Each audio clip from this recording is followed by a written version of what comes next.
Dipersembahkan oleh Masih ada dua provinsi yang wilayah kabupaten kotanya masih dalam status PPKM level 4, yakni Daerah Istimewa Yogyakarta dan Bali. Apa penyebabnya dan bisakah kasus tetap meningkat tiba-tiba di tengah pelonggaran aturan PPKM? Kita akan membahasnya bersama dengan epidemiolog UGM Profesor Hari Kusnanto Joseph, epidemiolog Universitas Gadjah Mada. Selamat siang, Prof. Selamat siang.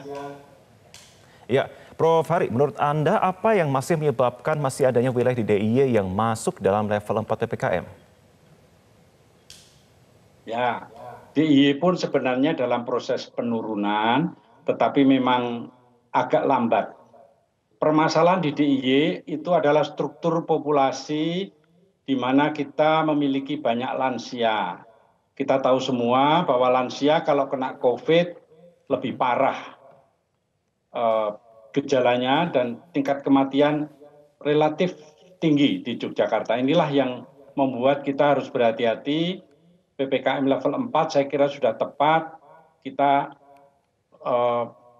menggenjot vaksinasi, kemudian juga ini bersamaan dengan kedatangan para mahasiswa yang saya lihat mulai di warung-warung dan sebagainya. Ini kita harus perhatikan protokol kesehatan di samping vaksinasi yang menjadi persyaratan mutlak.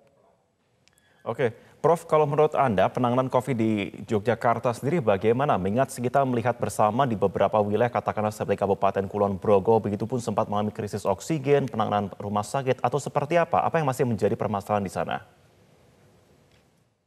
Ya, saya kira memang justru karena kita banyak penderita lansia, banyak kasus diabetes dan hipertensi, maka kita untuk penderita COVID kita membutuhkan perawatan yang lebih intensif.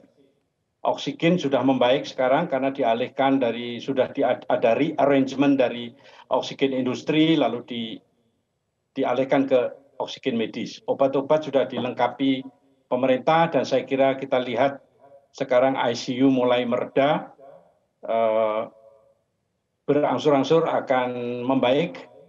Tapi betul sekali bahwa ini sempat pada bulan Juli membuat kita semuanya stres ya. Tetapi justru inilah kita bersiap-siap untuk yang terburuk dan kita sudah berpengalaman dengan apa yang sudah kita alami pada masa krisis. Prof, kita melihat bersama bahwa untuk mobilisasi warga, terutama DKI Jakarta ini cukup tinggi untuk sejumlah wilayah. Kita melihat level pun di Jakarta juga sudah mulai diturunkan untuk wilayah DKI Jakarta, yang artinya memungkinkan warga untuk bisa bermobilisasi keluar daerah DKI Jakarta. Menurut Anda dengan potensi orang-orang akan mengunjungi wilayah-wilayah seperti DIY Yogyakarta, apakah ini akan mengancam adanya penyebaran ataupun muncul epicentrum baru di DIY? Ya. Saya kira dengan vaksinasi yang terus meningkat, ini peningkatan relatif cepat. Lalu kalau kita lihat di mal juga sudah menerapkan peduli lindungi, ya. Tapi justru kami mengingatkan bahwa memang pengunjung mal sudah mengenakan masker, sudah mengakses peduli lindungi, tetapi mereka belum menjaga jarak. Ini juga perlu diperhatikan. Lalu tentu saja kami mengamati dengan penuh kecermatan bahwa sekarang ini mulai warteg mulai agak ramai, mulai mobilitas berdatangan ke Yogyakarta, tidak tertutup kemungkinan akan bisa terjadi ledakan lagi. Cuma kami sangat sensitif sekarang ini kalau ada kenaikan kasus, jangan sampai ada klaster, itu segera dilakukan tindakan yang cepat. Oke, belajar dari pengalaman beberapa bulan yang lalu, Prof, ketika kemudian muncul mobilisasi yang tinggi, muncul mutasi baru di Jawa Timur. Apakah ini juga bisa berpotensi terjadi mutasi di daerah istimewa Yogyakarta? Mohon dijawabnya usai jeda, Prof. Kita akan kembali lanjutkan perbincangan kita bersama dengan kami di Metro Siang usai jeda. Tetaplah bersama kami, pemirsa. Kami lanjutkan perbincangan kami bersama dengan epidemiolog UGM Profesor Hari Kusnanto Joseph. Prof, masih bergabung bersama dengan kami? Siap, Mas. Oke, Prof, ini jadi pertanyaan saya sebelum jeda tadi adalah yang ditakutkan kita belajar dari pengalaman pada waktu kasus mudik beberapa waktu yang lalu hingga akhirnya menciptakan adanya mutasi lokal di sana. Apakah dengan potensi mobilisasi yang tinggi menuju Yogyakarta bisa memunculkan mutasi virus? Betul sekali. Penularan yang tinggi akan memudahkan muncul varian-varian virus yang baru karena mutasi-mutasi yang berlanjut. Kami berusaha di UGM dan juga center-center yang lain untuk melakukan apa yang dinamakan surveillance genomik, yaitu isolat virus itu kita sequence dan kemudian kita cermati apakah ada dari isolat itu yang membahayakan. Sehingga dengan demikian maka kita bisa mengantisipasi dan gerak cepat. Contohnya ada varian yang namanya varian Lambda. Ya, varian Lambda itu menular dengan cepat di Amerika Latin dan bisa menghindar dari antibodi. Jadi vaksin itu bisa dihindari.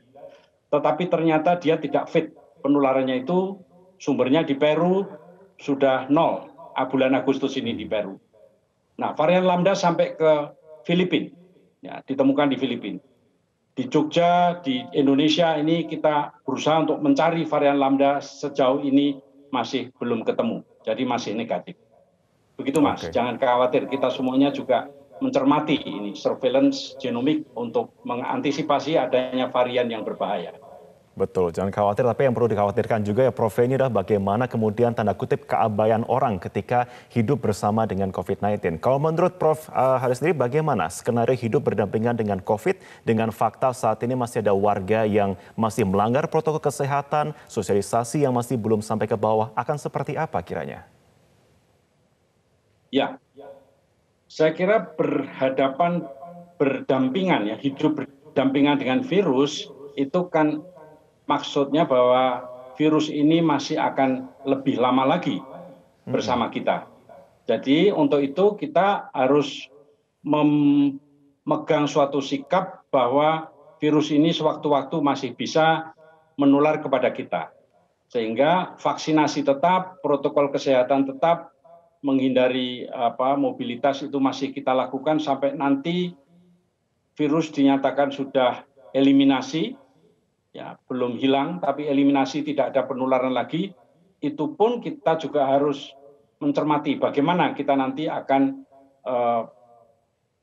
mengubah ya gaya hidup kita. Ini yang masih kita pelajari juga, kan ini hal yang baru. Kita pelajari juga apa yang harus kita lakukan ke depan. Yang terang pada saat ini vaksinasi dan protokol kesehatan yang harus kita lakukan dengan ketat. Baik, terima kasih epidemiolog Universitas Gadjah Mada Profesor Hari Kusnanto Yogyakarta sudah bergabung bersama kami dalam program Metro Siang. Selamat siang, Prof. Dipersembahkan oleh